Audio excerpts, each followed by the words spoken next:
Hello, today we're going to do section 5.5, which is how to solve quadratics using a calculator. So this whole unit, again, we've been practicing solving quadratics just using different methods. Just a reminder that a quadratic is going to be in the form ax squared plus bx plus c equals 0.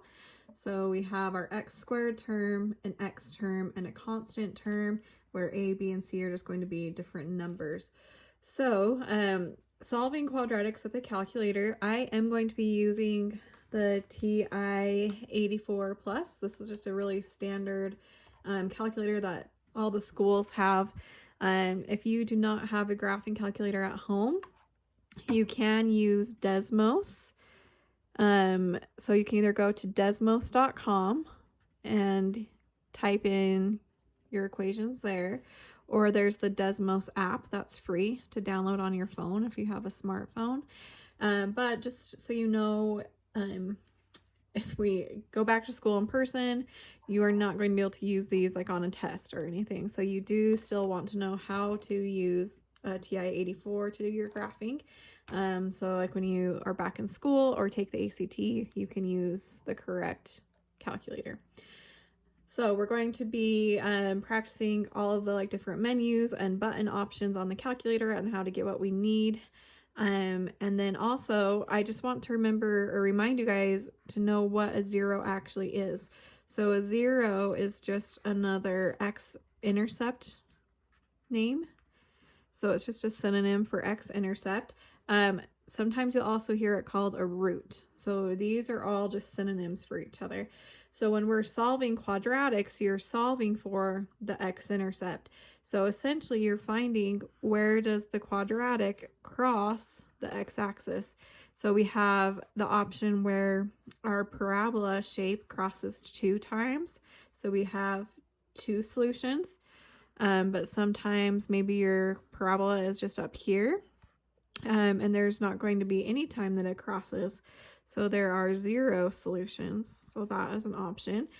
This is also your imaginary. So I'll just put a little I next to it that you can get imaginary answers that way.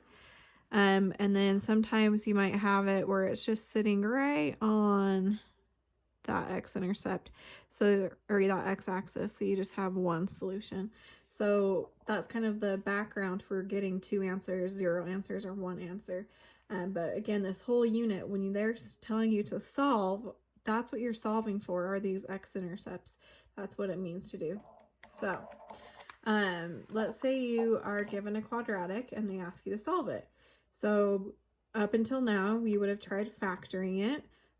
But if we look at the numbers here, first off, they're really big numbers. I would have to do the first number 17 times the last number 31. Well, 17 times 31, that gives us 527, a negative 527. And then I would have to think what factors of negative 527 add up to be negative 2. Well, I definitely don't know that, and I also don't think there is a combination. 527, I think, might be a prime number. Well, prime except for 17 and 31. I think those are the only factors. So it doesn't work. So step 2, you say, I don't think so.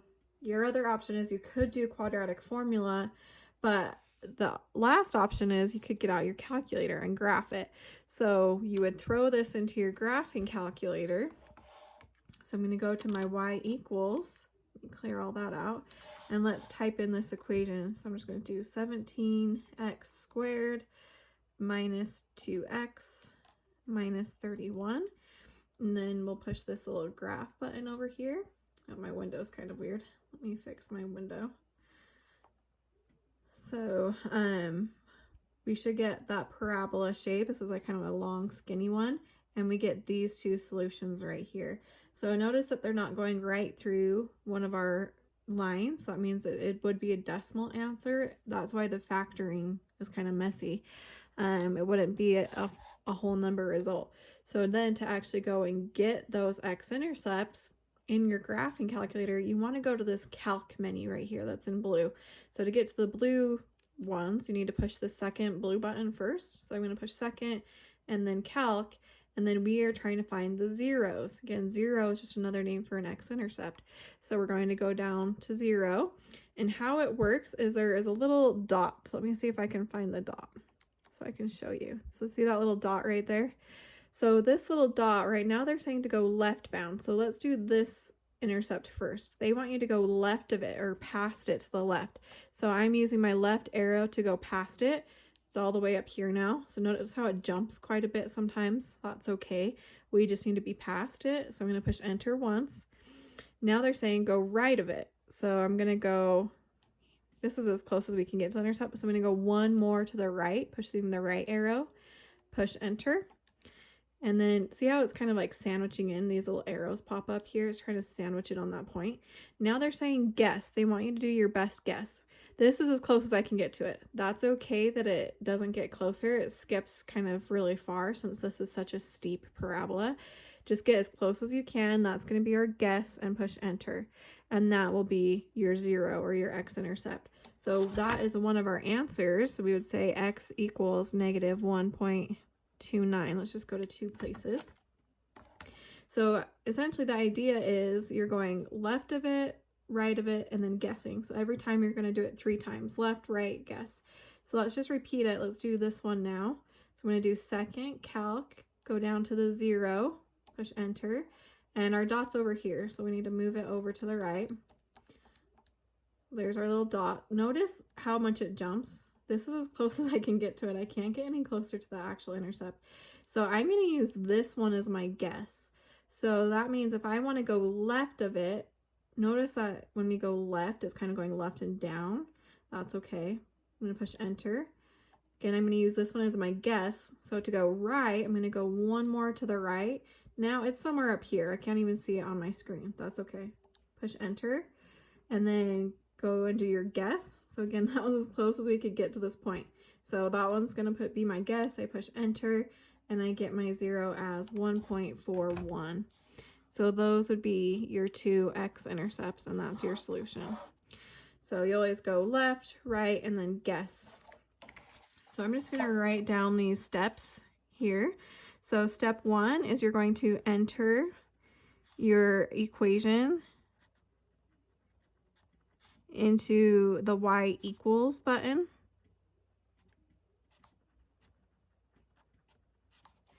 And then once you do that, you're going to push graph. And then from there, you're going to go to the calc menu by pushing the second button. Maybe I'll put it in a little box. Push second, and then the calc. And then from there, you're going to go to the 0. And then find your little dot. Sometimes it's not on the screen. And then you're going to go left and push enter. Then you're going to go right of it, push enter, and then you're going to do your guess. So get as close as you can and push enter. And then repeat for every x-intercept that you need. So there's kind of just a general overview of that. So let's practice a couple more. So I'm going to go and switch out on my y equals. I'm going to clear that out and put this new one. So we have x squared plus 12x plus 36. Then I push graph. Here's our parabola. Notice we only have one this time, so it's just sitting right on that x-axis. So we only have to do this once. So go to second, calc, and go down to the 0 menu. Find your little dot. It's probably somewhere up here. It usually starts on the y-axis. So I'm going to go left until I can find it on my parabola. There's our dot. Okay. So this would be like our guess right here, one of these two. So remember, we need to just go left of it. So it doesn't matter how far you go, just go left, push enter. So you can go a couple times, you could go 10 times if you wanted. I'm just going to go a couple times to the right, push enter, and see those little arrows that are kind of going to sandwich in on that point. Now they're saying guess. So go down to where you think the x-intercept is. That's a good spot. Push enter, and it gives our x-intercept. So notice this is negative 5.999997. That's pretty much negative 6. So I would say that this is negative 6.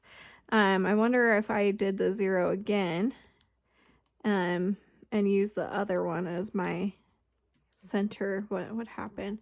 So let's do left, right, and then last time I did this one as my guess. Let's do this one and see what happens. I get the same thing. So I would probably just round and say that that's negative 6, because that's essentially what it is. So I would say x equals negative 6, and that would be your answer. Let's do it again. We're gonna do a few until this is like ingrained into your head on what to do. We'll do x squared, and then minus 17x plus 66. Let's get that parabola. So notice this time it's off my screen, so let's change our window a little bit. I need to go, my x max needs to go higher than 10, so let's just do 15. Hopefully that's enough. And it is. So I just need to get these two intercepts. Let's do the left one first. So second, calc, go down to 0, push enter, and then go find your little dot. There's our dot. So I always check to kind of see what's the closest I can get to it. This would be my closest one, so I'm going to use that as my guess. So I'm going to go past that to the left, push enter. Again, here's my guess. I'm going to go past that to the right, push enter, and then there's my guess in the middle, push enter, and we get 6. So there's one answer, but remember we have another one on here, so let's go get that second one. So let's repeat the process. Go to second, calc, and you do have to redo this step right here. You always have to go back to the calc menu to start over, and then get your little dot. This time we're going to move it over to this x-intercept. So I'm going to use that one as my guess. That one's really good. It's almost right on top of it. So from there I'm going to go left, push enter. There's my guess. So I'm going to go right of that, push enter, and then the third one, there's my guess, push enter again, and I get 11. So 2 answers there. And this one probably would have been easier to do by hand. Notice 66 and 17, we could have just factored that really easy and done 6 and 11. So I actually probably would have done that one by factoring, would have been faster than going through all of the buttons through graphing it. But I wanted to give you another example. I'm going to skip number 3 and get down to some of these trickier ones. I want to make sure that you guys remember that before you can solve, your equation must be equal to 0. Notice how all of these are equal to 0 on one side. That has to be our standard form. It needs to be in the form ax squared plus bx plus c equals 0. If it's not in this format, we need to get it in that format before we solve. So notice this example, that negative 10x is not where it should be. It should be over on this side. It should be x squared, and then the 10x, and then the 25. So first step is we need to add the negative 10x over. So we need to add 10x. So let's add 10x to this side, and then those cancel, and we get that 0 we need. And we get, probably should have, let's write it down here, x squared plus the 10x plus the 25 equals 0. So now we're good. So now we can go and graph this. Or we could factor. I do think this one would be an easier one to factor as well, but let's just do the graphing so we can get the practice. So we have x squared plus 10x plus 25. Let's graph it. We have one solution right here. So I'm going to go to second calc, down to 0. And then let's find our little dot. There it is. Okay, so I'm going to use this as my guess. I'm going to go left, push enter, go right, push enter, and then we do our guess, push enter, and we get -5. Again, I wouldn't worry about that 3 out here. That essentially rounds to -5. So that's just kind of your calculator not being very accurate. And that would be your answer. And we just have the 1 on this one, so we're just, because we only hit the axis one time, it's just sitting right on the top. Okay. Let's do one more of these ones that has not the standard format that we need. So notice all of these, or this one's okay, but these two don't have the number on the right side. So let's do this one. Let's just minus that 30 over to the other side so that this cancels, and we get x squared plus 7x minus 30 equals 0.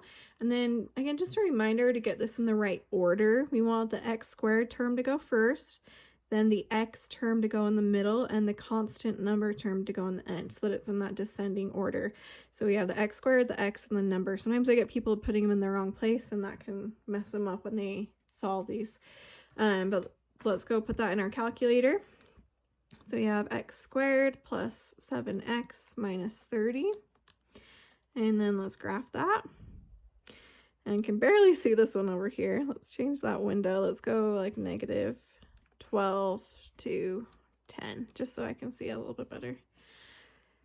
So we have two intercepts. Let's go get the left one first. So we do second calc down to 0. Hopefully that is getting burned into your memory so you never forget how to do it. Scroll all the way over to here. Need like awkward elevator music in the background for this part. Okay, there's our little dot. So notice it again jumps to each side. I can't really get any closer than that. So just pick one of those to be your guess. Let's just do this one as our guess. So I'm going to go left past it, push enter. That's going to be my middle, so leave that one and go past that to the right, push enter, and then do your guess, push enter, and we get negative 10. So x equals negative 10 is one solution, but let's, again, we have one more to do, so we can't stop. Go back to the calc menu. Remember, you have to redo this step. I know it's annoying, but go back to the calc menu. And we need that elevator music in. Do, do, do, do. Find your little dot. There it is. Okay, I'm going to do that one as my guess. So you use your left arrow to go left of it, push enter. There's our guess. Go right of it, push enter, and then guess. And we get 3. So we get x equals 3, and that would be our two solutions. So just always make sure you've got that standard form with the 0 on one side. So I'm going to skip these two.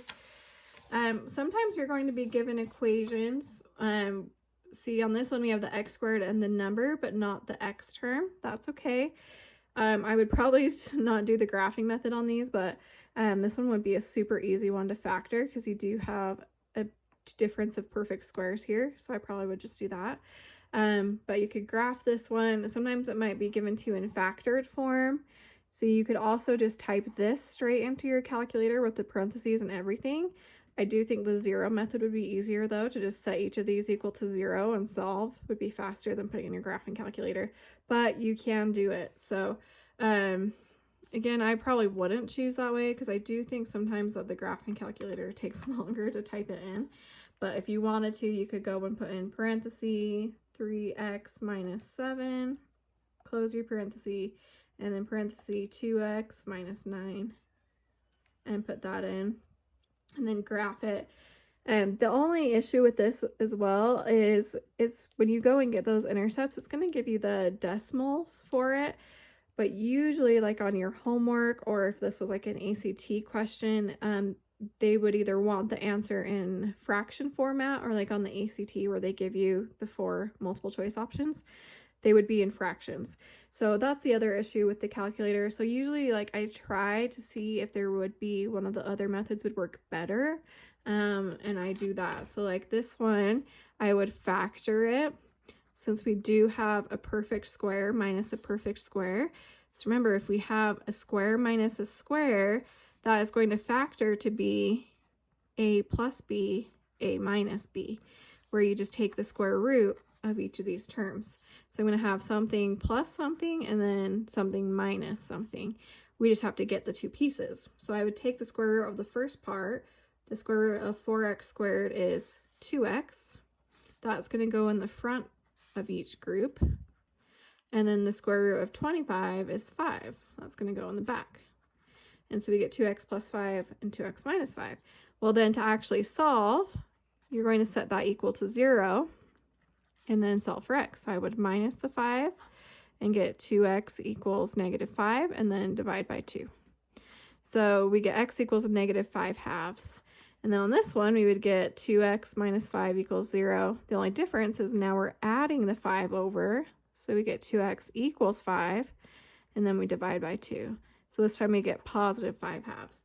So our graph was just giving us -5/2 to be an answer and +5/2, or -2.5 and +2.5. So if I graphed this one, it would be going through -2.5 and +2.5 like this. And these ones are already factored for you, so you don't even need to do the factoring. I would just set each of these equal to 0 and then solve. So let's add the 7 over, and we get 3x equals 7, and then we would divide by 3. So we would get x equals 7/3. And a lot of you guys are good at doing this in your head too, which is even faster if you can do it in your head. Set this one equal to 0, 2x minus 9 equals 0. Add the 9 over, and then divide by the 2. So we get x equals 9/2. So those would be your two solutions. Again, I think sometimes that's faster than typing it in, going to the calc menu, going and finding the left and the right, and the guess. That takes a lot of time, so it's not always the easiest. And these ones would be even easier because it's just x plus 6. So our shortcut is to just flip the sign. X equals -6. If you have just x and then plus or minus a number, you just switch the sign. So for x minus 4, we would get x equals +4. So I want you guys to use your heads and not just go straight to graphing every time. Graphing isn't always easiest or fastest.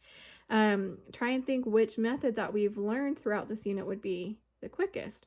We have the square root method, we have the 0 method, which is if it's already factored, you just set it equal to 0 and solve, which were these two. And then if it does factor, once you factor it, it just becomes a 0 method one, and you set each of them equal to 0. So you just have that middle step of factoring first, and then once you get it factored, you just set them equal to 0 like we did on these. So graphing shouldn't just be like your initial go-to. It doesn't always save you time. Sometimes it can take longer to do it that way. So I think that's probably good enough. I don't want to do any more. This video is getting kind of long, and I think you guys probably get the idea. But if you guys have any questions, again, feel free to email me or reach out. You can always use Desmos if you don't have a graphing calculator. And just again, I want to make sure you guys remember that when you're solving these quadratics, what you're doing is you're finding those x-intercepts. So you'll either have 2 answers, 1 answer, or no answers, which really become your imaginary. So you'll either have no real answers or you'll have an imaginary answer. But let me know if you guys need any help, and I hope to hear from you soon. See you later.